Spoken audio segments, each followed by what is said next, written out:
આપણે અહીંયા આગળથી હેલો આલ્કેન અને હેલો એરિનની અંદર જે છે કે JEE અને નીટના ક્વેશ્ચન્સ આપણે આગળ જોતા હતા. તો એ ક્વેશ્ચનોની અંદર આપણે અહીંયા આગળથી હજી આગળ વધીશું કે કેવા કેવા ક્વેશ્ચનો આની અંદર પૂછાઈ શકે છે, તો કઈ રીતે આપણે એને સોલ્વ કરી શકાય છે. તો એ ક્વેશ્ચનો આપણે આગળ જોઈશું અહીંયા આગળથી. તો અહીંયાથી પ્રથમ ક્વેશ્ચન છે, ક્લોરોફોર્મ સાથે આલ્કોહોલિક KOH અને પેરાટોલ્યુડિનથી શું નિર્માણ પામે છે? તો પેરાટોલ્યુડિન પહેલા તો આપણે આને સમજીએ કે પેરાટોલ્યુડિન એટલે એ કયો ઘટક છે. તો પેરાટોલ્યુડિન એટલે કે આપણે અહીંયા આગળથી પેરા સ્થાનમાં અહીંયાથી CH3 એટલે ટોલ્યુઇન છે અને એનિલિન હશે. તો ટોલ્યુઇન પ્લસ એનિલિન તો એ બંનેનું મિશ્રણ છે, જેને બંનેના નામથી આપણે અહીંયા આગળથી શું લખી શકાય? તો પેરાટોલ્યુડિન. તો પેરાટોલ્યુડિન છે. હવે પેરાટોલ્યુડિનની આપણે કોની સાથે પ્રક્રિયા કરવાની કીધી છે કે ક્લોરોફોર્મ. તો ક્લોરોફોર્મ એટલે કે આપણો CHCl3 અને આલ્કોહોલિક KOH. તો ક્લોરોફોર્મ પ્લસ આપણે અહીંયા આગળથી આલ્કોહોલિક KOH લેવાનો છે. Alcoholic KOH.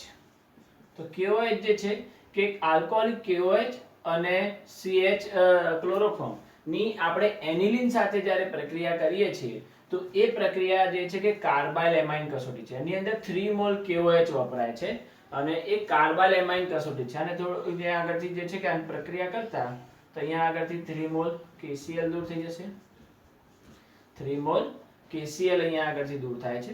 અહીંયા આગળથી 2 હાઇડ્રોજન, આમાંથી 1 હાઇડ્રોજન એટલે ટોટલ કેટલા થયા? 3 હાઇડ્રોજન અને અહીંયા આગળ 3 OH.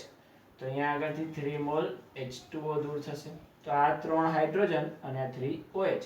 તો 3 મોલ H2O દૂર થશે. બચ્યું કયો? કાર્બન.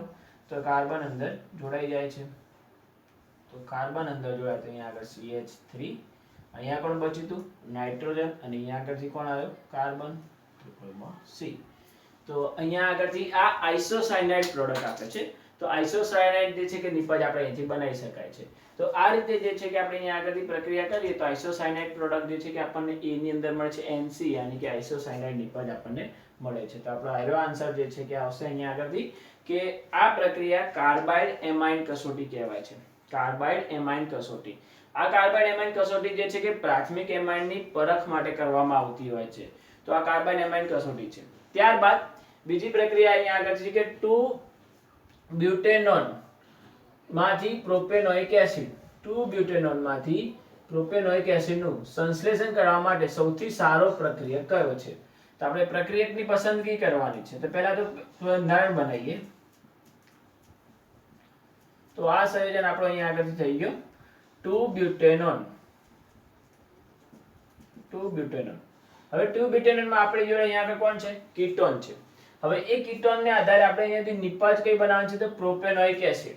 પ્રોપેનોઇક એસિડ બનાવી એટલે કે 3 કાર્બનની નિપજ બનાવવાની છે. હવે એ 3 કાર્બનની નિપજ બનાવવા માટે આપણી જોડે અહીંયા આગળથી જે છે કે અલગ અલગ પ્રક્રિયકો આપેલા છે.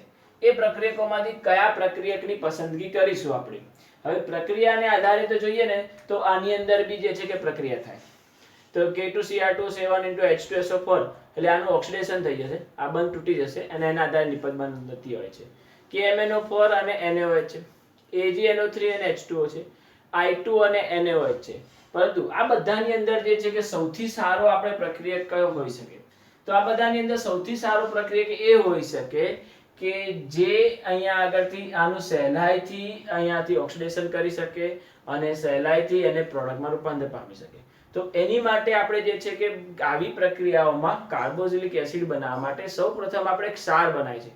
સોડિયમ એસિટેટ ફોર્મ જે છે કે એવા સંયોજન બનાવીએ છીએ. તો એવા સંયોજન બનાવવા માટે આપણે અહીંયાથી ક્ષાર બનાવવો પડે. તો બને ત્યાં સુધી જે ક્ષાર જલ્દી બનશે અને એ પ્રક્રિયા આપણા માટે સહેલી થઈ જશે.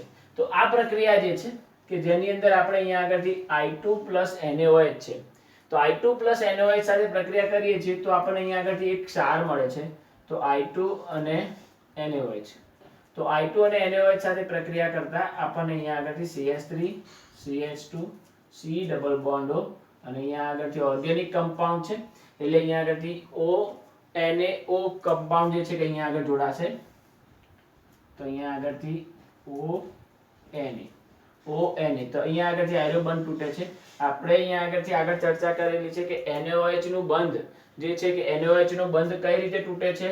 તો જ્યારે ઓર્ગેનિક કમ્પાઉન્ડ હોય, ઓર્ગેનિક કમ્પાઉન્ડ, તો આર્યો બંધ તૂટે, અને ઇનઓર્ગેનિક કમ્પાઉન્ડ હોય તો અહીંયાથી NaOH વચ્ચેનો બંધ તૂટે.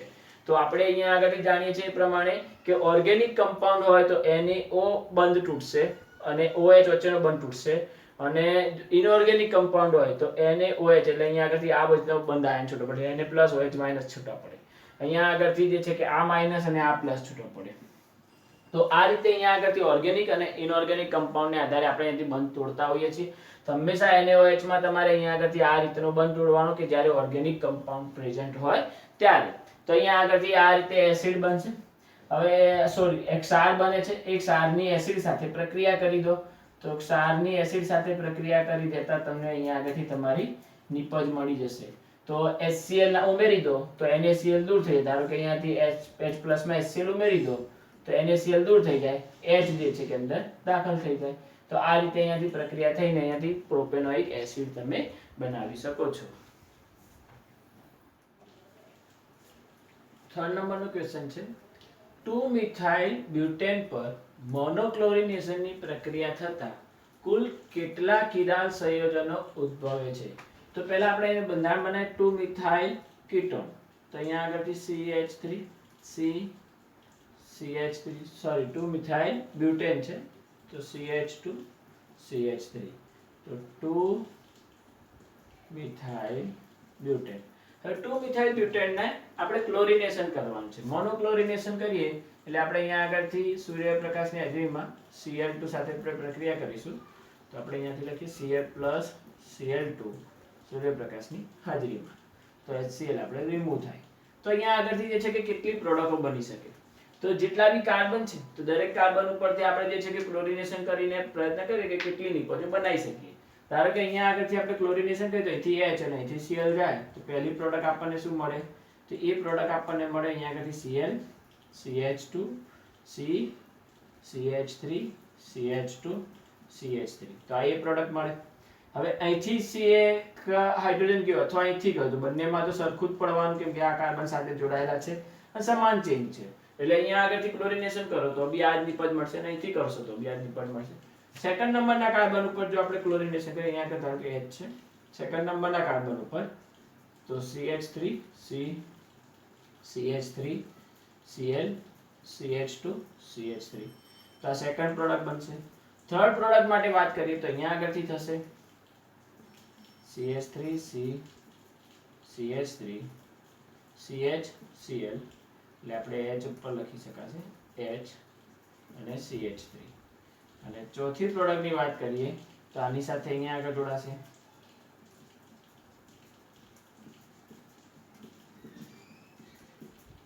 તો આ રીતે આપણે અહીંયા આગળથી 4 પ્રોડક્ટ મળે છે. આ 4 પ્રોડક્ટમાંથી આપણે કિરાલ કાર્બન શોધવાનો છે. તો કિરાલ કાર્બન આપણે અહીંયા આગળથી ક્યાં હશે, કઈ રીતે અહીંયાથી જોડાયેલો હશે તે અહીંયાથી શોધવાનો છે. તો કિરાલ કાર્બન આપણે શોધવા માટે આપણે જોઈએ તો પહેલા સંયોજનમાં જોઈએ તો આ કાર્બન કિરાલ હતી, પણ બીજો નંબરનો કાર્બન છે તેની ચારે સંયોજકતા જો તો અલગ અલગ આવશે. તો આની ચારે સંયોજકતા અલગ છે. તો આ કાર્બન કેવો છે? કિરાલ છે. તો આ સંયોજનમાં એક કિરાલ કાર્બન છે. આની અંદર જોઈએ તો આમાં બે સંયોજકતા સરખી થઈ ગઈ, તો આ કિરાલ થશે નહીં. ત્યાર પછી આની અંદર જોઈએ તો આ કાર્બન જે છે કે થર્ડ નંબરનો કાર્બન, એની ચારે સંયોજકતા અહીંયાથી અલગ જોવા મળી રહી છે. તો આ ચારે સંયોજકતાની અલગ છે. તો આ કાર્બન કેવો છે? કિરાલ છે. અહીંયા આગળ ક્લોરીન જ્યાં જોડાયેલો છે તે CH2 છે, એટલે અહીંયા આગળથી કિરાલ થશે નહીં. તો અહીંયા આગળથી જે છે આમાં એક H છે, તો જે આ બંધારણ છે તો એ બધા બંધારણની અંદર કે આપણે અહીંયા આગળથી જોઈ શકાય છે કે A અને C બે સંયોજન એવા છે કે જેમાં કિરાલ કાર્બન આપણને જોવા મળે છે. તો આ રીતે અહીંયા આગળથી જે છે કે આપણને ટોટલ 2 સંયોજનો એવા મળ્યા કે જેની અંદર કિરાલ કાર્બન જોવા મળે છે. પરંતુ આપણને ખ્યાલ છે કે આ સંયોજનની અંદર લિયો અને ડેક્સ્ટ્રો બે પ્રકારના એટલે કે બે પ્રકારના પ્રતિબિંબો આપણને જોવા મળતા હોય છે. તો બે પ્રકારના પ્રતિબિંબો અહીંયાથી જોઈ શકાય છે. તો એવી જ રીતે આના બી બે થશે અને આના બી બે થશે. તો ટોટલ આપણી જોડે અહીંયા આગળથી કેટલા સંયોજનો થઈ જશે? 4 થઈ જશે. કારણ કે આનું એક લિયો સંયોજન અને એક ડેક્સ્ટ્રો સંયોજન, આનો બી એક લિયો સંયોજન અને આનો એક ડેક્સ્ટ્રો સંયોજન. તો ટોટલ જે છે કે કેટલા થઈ જાય છે? 4. તો આન્સર કેટલો આવશે? 4. તો અહીંયા આગળથી તમારે અહીંયાથી આન્સર 4 આવે છે. ત્યાર પછી અહીંયા આગળથી જોઈએ તો ચોથા નંબરનો ક્વેશ્ચન કે 2 મિથાઇલ બ્યુટેનના મોનોક્લોરિનેશન દરમિયાન ઇનેન્ટિયોમર ની કેટલી શક્ય જોડ પ્રાપ્ત થાય છે? તો આ જ પ્રક્રિયા છે. આ પ્રક્રિયાને આપણે અહીંયા આગળથી જોઈ ગયા. તો એ પ્રમાણે આપણને 4 પ્રોડક્ટ મળે છે. એ 4 માંથી 2 કાર્બન 2 સંયોજન કેવા મળ્યા? કિરાલ કાર્બન ધરાવતા સંયોજનો મળ્યા. તો ઇનેન્ટિયોમર એટલે કે આપણે અહીંયા આગળથી શું થાય? પ્રતિબિંબો. તો પ્રતિબિંબના આધારે લિયો અને ડેક્સ્ટ્રો. તો આની લિયો અને ડેક્સ્ટ્રોની એક જોડ કહેવાય. આની લિયો ડેક્સ્ટ્રોની બીજી જોડ કહેવાય. તો ટોટલ કેટલી જોડ મળે આપણને? 2 જોડ મળે. અને કેટલા પ્રતિબિંબ મળે? તો 4. કેટલા સંયોજન મળે? ટોટલ 4. તો 2 જોડ અને 4 સંયોજન. વચ્ચે આપણે મિરર મૂકીને લિયો અને ડેક્સ્ટ્રો બનાવીએ છીએ. તો એ રીતે આપણે આના લિયો ડેક્સ્ટ્રો અને આના બી લિયો ડેક્સ્ટ્રો બનાવી શકાય. તો ટોટલ જોડ 2 અને પ્રતિબિંબને આધારે સંયોજનની સંખ્યા કેટલી? 4. તો આ રીતે તમે અહીંયા આગળથી આને લખી શકાય છે. નેક્સ્ટ છે 5 નંબરનો તૃતીયક આલ્કાઇલ હેલાઇડ. તૃતીયક આલ્કાઇલ હેલાઇડ પ્રાયોગિક રીતે વિસ્થાપન દ્વારા SN2 ક્રિયાવિધિ દર્શાવે છે. કારણ કે હવે SN2 માં આપણે જોઈ ગયા છે કે તે પ્રમાણે પ્રાથમિક, દ્વિતીયક અને તૃતીયક એ પ્રકારનો ક્રમ હોય છે. પરંતુ તેમ છતાં અહીંયા આગળ એમ કહેવામાં આવ્યું છે કે તૃતીયક આલ્કાઇલ હેલાઇડ જે છે કે પ્રાયોગિક રીતે વિસ્થાપન દ્વારા SN2 ક્રિયાવિધિ દર્શાવે છે. કારણ શું હોઈ શકે છે? તો એનો જે છે કે કારણ કે તેઓ જે છે કે અદ્રાવ્યતા ધરાવે છે? ના. અસ્થાયીપણું ધરાવે છે? ના. ઇન્ડક્ટિવ અસર ધરાવે છે? ના. અવકાશી અવરોધ.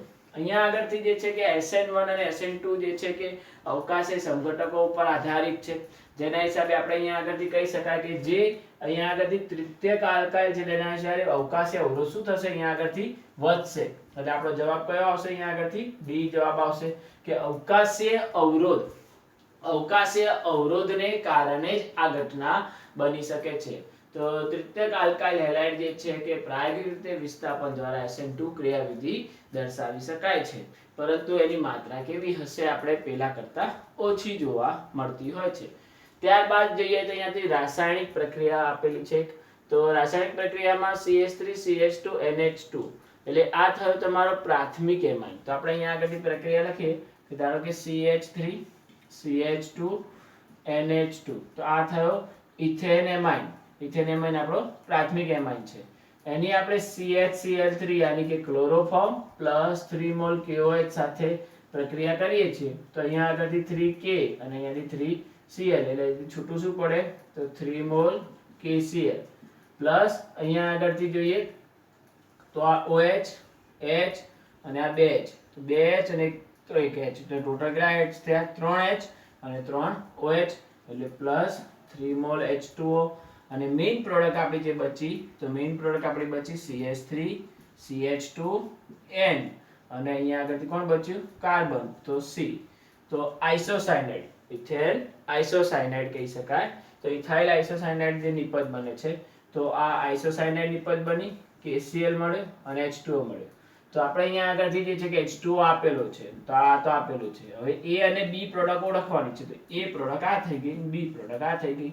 તો આપણે અહીંયાથી કયા કયા હોઈ શકે? તો C2H5Cl અને KCl. તો આ મળી ગયો. તો આ જવાબ હોઈ શકે. આમાં Cn છે, આમાં NC છે એટલે આપણો આઇસોસાયનાઇડ આવે ને તો એ રીતનો ફરક છે. આમાં તો અલગ છે, આમાં બી K2CO3 છે એટલે અલગ છે. એટલે આપણો જવાબ કયો આવશે? એ જવાબ આવશે. હવે છે 7 નંબરનો ક્વેશ્ચન કે નીચે આપેલ કયો પદાર્થ જલીય NaOH પ્રત્યે વધુ સક્રિયતા ધરાવે છે? હવે જલીય NaOH પ્રત્યે વધુ સક્રિયતા ધરાવવા માટે આપણે જોઈએ તો સ્ટ્રક્ચરમાં જોઈએ તો બધી જગ્યાએ ક્લોરીન છે. બધાની અંદર NO2 પ્રેઝન્ટ છે. NO2 ઓર્થો અને પેરા સ્થાનમાં પ્રેઝન્ટ છે. હવે આપણે જ્યારે અહીંયાથી NaOH સાથે પ્રક્રિયા કરીશું તો એ સૌથી વધુ સક્રિયતા ક્યાં આગળ દર્શાવશે? તો સક્રિયતા જે છે કે આપણે એના ઇલેક્ટ્રોન ડોનેટિંગ ગ્રુપ ઉપર આધારિત છે. વિસ્થાપિત બધા બેન્ઝીન છે અને આ વિસ્થાપિત બેન્ઝીનમાં જેમાં ઇલેક્ટ્રોન ડોનેટિંગ ગ્રુપની સંખ્યા સૌથી વધારે હશે તેની સક્રિયતા સૌથી વધારે જોવા મળશે. તો આખી બેન્ઝીન રિંગની અંદર આપણે જોઈએ તો અહીંયા આગળ એક NO2 છે, જ્યારે અહીંયા આગળ આપણી જોડે 3 NO2 છે, આની અંદર 2 છે, આની અંદર 2 છે. તો અહીંયા આગળથી મેટા સ્થાનમાં છે, બાકીના ઓર્થો પેરા સ્થાનમાં છે. તો હવે અહીંયા આગળથી આ જે છે કે NO2 જે છે કે અહીંયાથી કેવો છે ઇલેક્ટ્રોન ડોનેટિંગ ગ્રુપ. તો ઇલેક્ટ્રોન ડોનેટિંગ ગ્રુપની સંખ્યા જેમ વધે તેમ સક્રિયતા વધે. ઇલેક્ટ્રોન ડોનેટિંગ ગ્રુપની સંખ્યા જેમ વધે તેમ સક્રિયતા વધે છે અને જલીય NOH પ્રત્યેની પ્રતિક્રિયાત્મકતામાં. તો અહીંયા આગળ એક છે, આમાં બધા બે છે ને આમાં 3 NO2 પ્રેઝન્ટ છે. તો આપણે આની અંદર જે છે કે આની સક્રિયતા કેવી આવશે, સૌથી વધારે જોવા મળે છે. તો અહીંયા આગળથી જે છે કે બી આન્સર જે છે કે એની અંદર આપણને એની સક્રિયતા સૌથી વધારે જોવા મળશે. ત્યારબાદ 8મા નંબરનો ક્વેશ્ચન કે નીચે આપેલ કયું સંયોજન સૌથી ધીમું HCl નું ઉમેરણ દર્શાવે છે. હવે HCl ઉમેરવાનું છે ને એ બી કેવું ઉમેરવાનું છે કે સૌથી ધીમે ઉમેરાય. તો હવે એની માટે આપણે જે ઇથિન, પ્રોપીન, 2-મિથોક્સીપ્રોપેન અને બ્યુટ-2-ઓન. તો આમાં કીટોન છે, આમાં જે છે કે ઇથર છે આપણે, પછી આની અંદર પ્રોપીન એટલે ડબલ બોન્ડ છે, આમાં બી ડબલ બોન્ડ છે. હવે આ તો બધા સક્રિય ક્રિયાશીલ સમૂહો છે બધા. તો બધા ક્રિયાશીલ સમૂહોમાં HCl ઝડપી ઉમેરાઈ જાય. હવે અહીંયા આગળ પ્રોપીન અને ઇથિનમાં જે વાત છે, તો ઇથિન માટે આપણે જોઈએ ને તો ઇથિનમાં CH2 double bond CH2. Propyne ની અંદર જોઈએ તો CH3 CH double bond CH2. તો ઇથિન ની અંદર જે છે કે આપણે ડબલ બોન્ડ ની બંને બાજુ જે છે કે શૃંખલા કેવી છે, સમાન છે. તો આ કેવો છે, સમમિત છે કહેવાય, સમમિત ડબલ બોન્ડ છે. અહીંયા આગળ ડબલ બોન્ડ ની બંને બાજુ શૃંખલા કેવી છે, અલગ અલગ. તો આ કેવો છે, અસમમિત છે. તો માર્કોની નિયમમાં આધારે ઝડપી એમાં ઉમેરાઈ જશે. પરંતુ આ જે છે કે કેવો છે આપણો અહીંયા આગળથી સમમિત, અને આ કેવો છે અસમમિત આલ્કલી દ્વિબંધ છે. આમાં સમમિત આલ્કલી દ્વિબંધ છે. તો આની અંદર જે છે કે પ્રક્રિયા જે કેવી થશે, ધીમી થશે.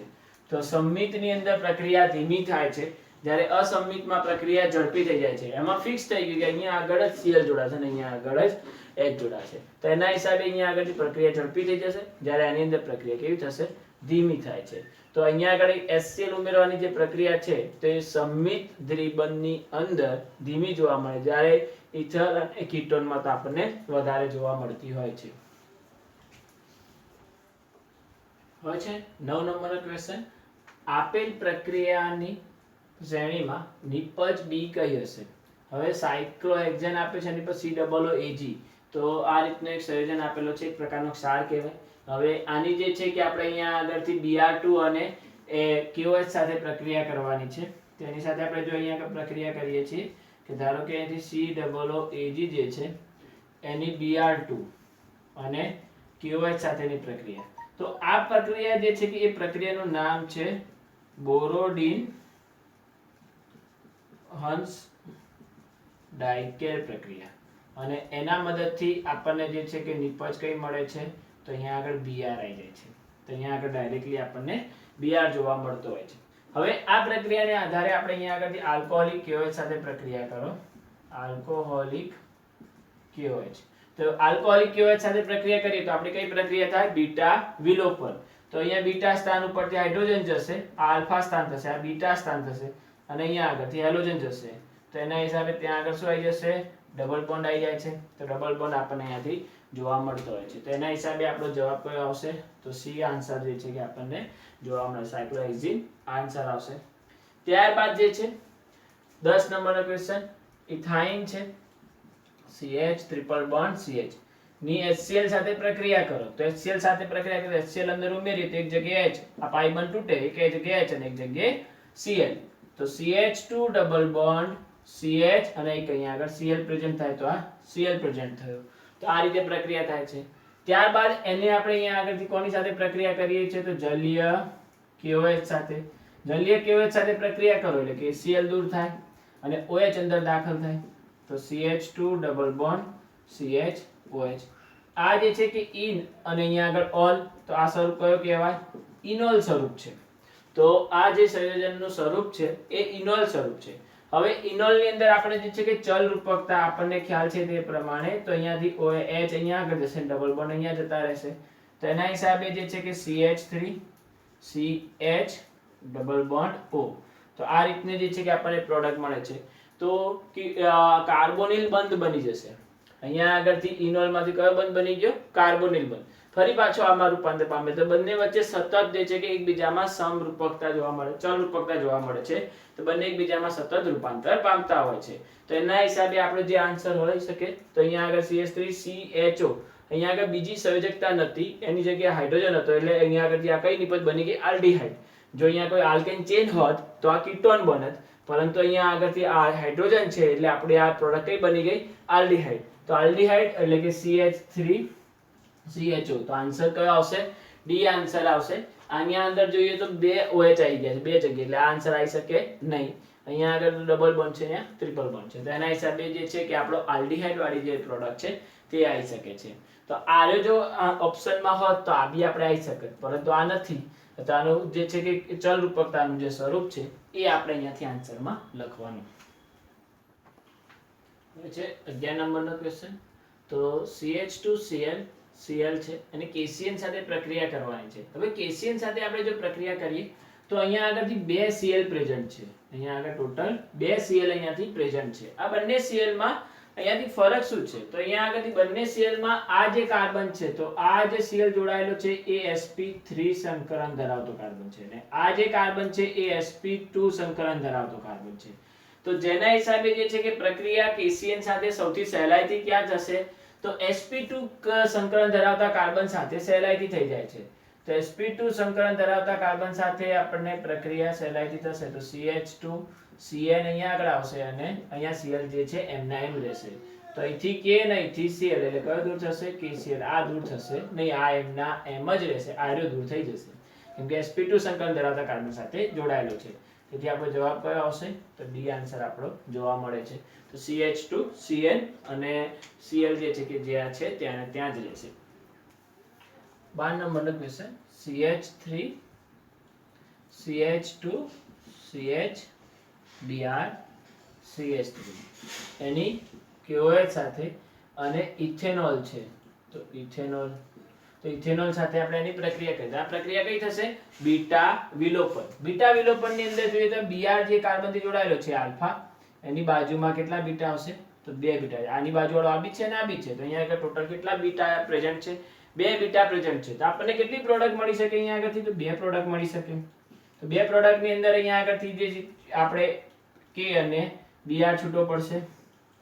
પછી એક બીટા ઉપરનો હાઇડ્રોજન, કાં તો અહીંનો હાઇડ્રોજન કાં તો અહીંનો હાઇડ્રોજન અને અહીંનો OH, તો H2O દૂર થાય. ધારો કે આપણે ધારી લઈએ કે અહીંનો હાઇડ્રોજન દૂર થાય છે અને અહીંનો Br થાય, તો અહીંયા આગળ બંને વચ્ચે શું આવી જાય? ડબલ બોન્ડ આવી જાય. તો એના હિસાબે આપણે પ્રોડક્ટ શું બને? તો CH3 CH2. હવે અહીંયાથી Br ગયો એટલે અહીંયા આગળ એક ઇલેક્ટ્રોન છૂટો પડે, અહીંથી H ગયો તો અહીંયા એક ઇલેક્ટ્રોન છૂટો પડે, બંને વચ્ચે ડબલ બોન્ડ બની જાય. તો CH3 CH2 CH double bond CH2. તો કઈ નિપજ મળી? બ્યુટ 1 ત્યારબાદ બીજી જે છે કે પ્રોડક્ટ અહીંયા આગળથી છૂટી પડે છે. તો CH3 CH એટલે અહીંનો Br H દૂર થાય અને અહીંનો Br દૂર થાય એટલે બંને વચ્ચે ડબલ બોન્ડ આવી જાય. તો ડબલ બોન્ડ CH CH3. તો કઈ નિપજ મળે છે? તો બ્યુટ 2 તો બે પ્રોડક્ટ મળે છે. અને આ બે પ્રોડક્ટમાં સેટજેટના નિયમ પ્રમાણે આપણે જોઈએ તો સેટજેટના નિયમ પ્રમાણે કે ડબલ બોન્ડની જે બંને બાજુની જે શૃંખલા છે એમાં વધુ જે બાજુ કાર્બન જોવા મળતા હોય તો આ બાજુ એક જ કાર્બન છે, આ બાજુ ત્રણ કાર્બન છે. આમાં બંને બાજુ બબ્બે કાર્બન છે. જે બાજુ આલ્કલી શૃંખલા જેટલી વધારે લાંબી થતી હોય તો એ નિપજ કેવી કહેવાય છે? તો મુખ્ય નિપજ. અને આ નિપજ કેવી કહેવાય છે? ગૌણ નિપજ. આ વધુ પ્રમાણમાં મળશે અને આનું પ્રમાણ કેવું મળશે? ઓછું જોવા મળશે. હવે આપણે અહીંયાથી ક્વેશ્ચન શું છે કે ઉપરોક્ત પ્રક્રિયામાં કઈ નિપજ વધુ પ્રમાણમાં જોવા મળે છે? તો વધુ પ્રમાણમાં આપણને આરી નિપજ જોવા મળે કે જે મુખ્ય નિપજ આપણી છે તો બ્યુટ 2 જે છે આપણને વધુ પ્રમાણમાં જોવા મળે છે. તો બ્યુટ 2